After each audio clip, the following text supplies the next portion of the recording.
My passion was always music, so I played in a band and made a couple of records for Polygram.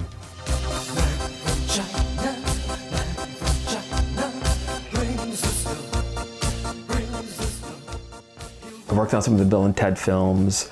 I worked on a film called The Fabulous Baker Boys. I did a lot of work actually on documentaries with an Australian director called Mark Lewis, who's like a multiple Emmy winner. We did a show that I think the only one ever won Emmy for, called The Natural History of the Chicken. If you're curious about their musical tastes... Of course he loves Pavarotti. Their plucky personalities... My God, she's alive! Their funky dances... We have exactly what you're looking for. I would be honored to be called Chicken. The Natural History of the Chicken.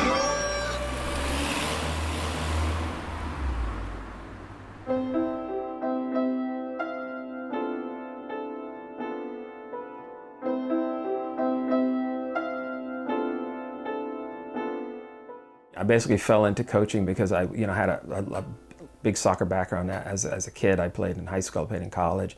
My father was a semi-pro soccer player out of Germany. And when I first started coaching, I was working with mostly West Side kids. The parents were lawyers and actors and producers. And their relationship to a coach for their kid is almost like they hired a piano teacher.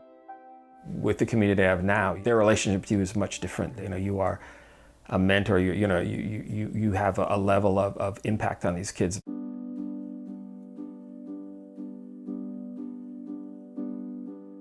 One of our first tasks when recruiting a player, a girl player, is to simply just get the parents to even consider the fact that the best player in their family isn't or may not be one of their sons.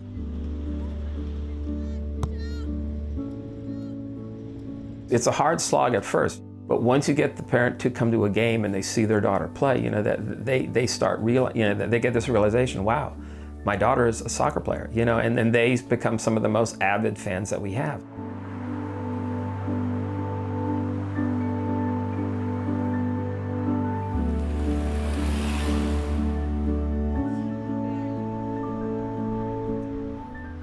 The thing that me, Mick, and the club, the program we're trying to do downtown, we're just trying to make it easier for Latina women to be represented and give people a face to look up to.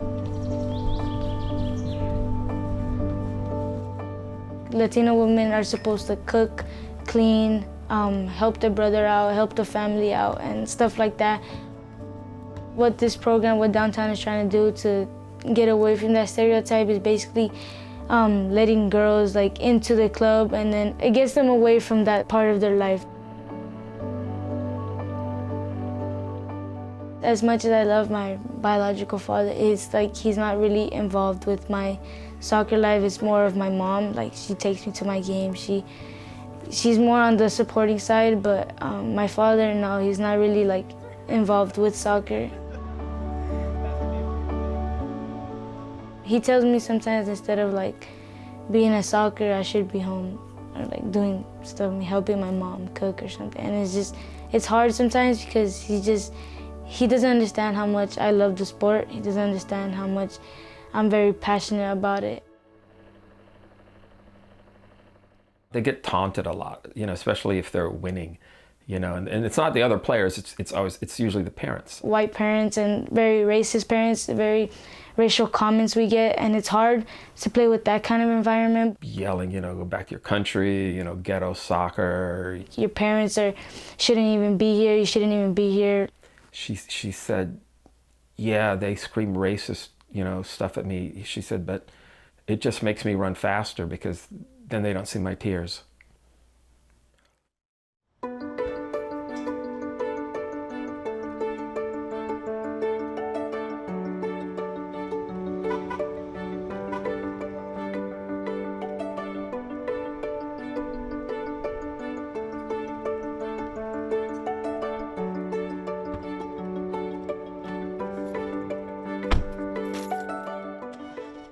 The girls are all told, you know, if you play for the Downtown Soccer Club, no one's allowed to mess with you. You know, because they come from homes in which, you know, there's 12, 15 people living there. There's uncles or cousins that just came up from Central America that they barely know. There's a lot of abuse that goes on there.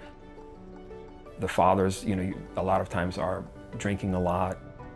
Most of them don't really work, and most, you know, a lot of them are, you know, here undocumented. I mean, I've got some girls that have lived in 4 and 5 different houses simply because they need to find a safe place to put them, where they're not being victimized by older men and people they barely know.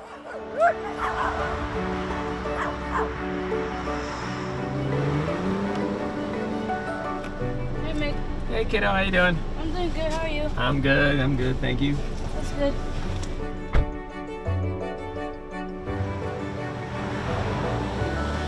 We've never ever sent a girl away or told her she couldn't play because she didn't have any money. They get everything. Their uniforms are given to them, their backpacks, their warm-ups, all their tournament fees are paid, simply because, you know, we want them to concentrate on soccer. The kids never have to see money changing hands, never have to feel like, oh, I can't, you know, what shoes can I get the ones you like, get the ones that fit, get the ones that you know, but they're this much, we don't care. You're an incredible player, you should have incredible gear. What soccer does for them is it gives them a place that they can go to. And I think that's why they're there. The fact that they're treated like the elite athletes that they are. In our club, it's just if you can play, you can play. If you show up on the field and you have the commitment, you have the passion for the game, you have the skill level to play it, you will play. Nobody will ever tell you, I'm sorry, you can't afford a uniform. You know, we'd love to keep you, but you know, your parents aren't paying the fees. You make it as simple as you can. If you can play, you can play.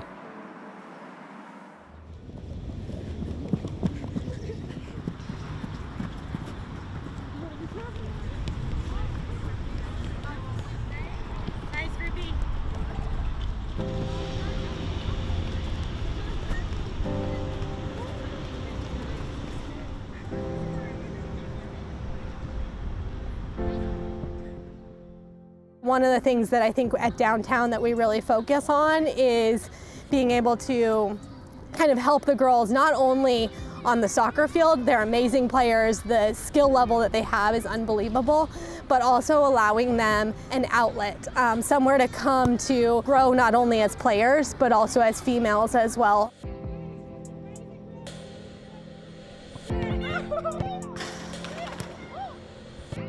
It's like I'm playing with my family. Like, they get me, they understand me. It's just amazing to be with a good group of girls that look like me and have fun with me. Your race is not what defines you, and I think that would be the ultimate goal for them, is to really help to change the perception of what a soccer player is in the U.S. If they love the game, they can play for us. You know, we guarantee them they'll have a spot. We guarantee them they'll have a uniform. We guarantee they'll be coached, that they'll have transportation. You just show up and play and we'll take care of the rest.